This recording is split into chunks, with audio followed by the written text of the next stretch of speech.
Things are relatively better. More rain is headed our way this weekend, but Manitoba's flood forecasters say the added precipitation isn't expected to impact current flood conditions.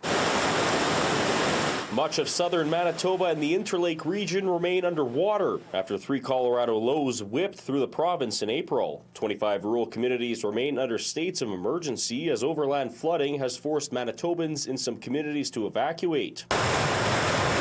The province says water levels are starting to peak, but it is expected that levels will remain high for a while as the ground remains saturated. As in many other flood years, however, we have to note that we are going through a major flows in our rivers, which would mean that flows will stay at the peak, for example, for a Red River, between 5 to 7 days at the peak, and levels will start to drop down starting around May 15. The forecast on Saturday calls for around 5 to 10 millimeters of rain, which the province says won't do anything to impede flooding. And Duce says things should get better from here on out. So the good news is we don't see in our short-term, long-term forecast, we don't see any major system developing.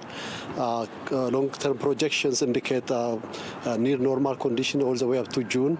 Looks like going to be a very pleasant summer. Flooding continues in the Interlake and Red River Valley areas, but is becoming more concentrated around drains and streams.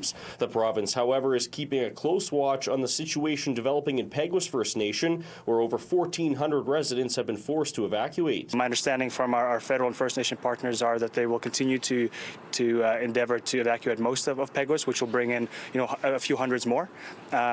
But our goal is obviously to keep those numbers low overall, because when it's needed, we do it, but it certainly has a disruption on people's lives. The province believes the water levels around Peguis are near peak, and water in both the Fisher and Icelandic rivers should stop overflowing their banks by May 13th. Infrastructure Minister Doyle Panyuk says the province has assisted in efforts to help out members in Peguis, but says the province turned down a request to provide a helicopter to assist in evacuations. It costs like $10,000 an hour to get one helicopter in there, but if there's anything that we can do, it's to assist them.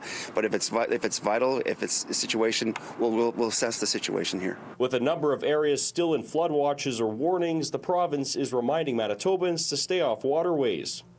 In Winnipeg, Alex Karpa, City News.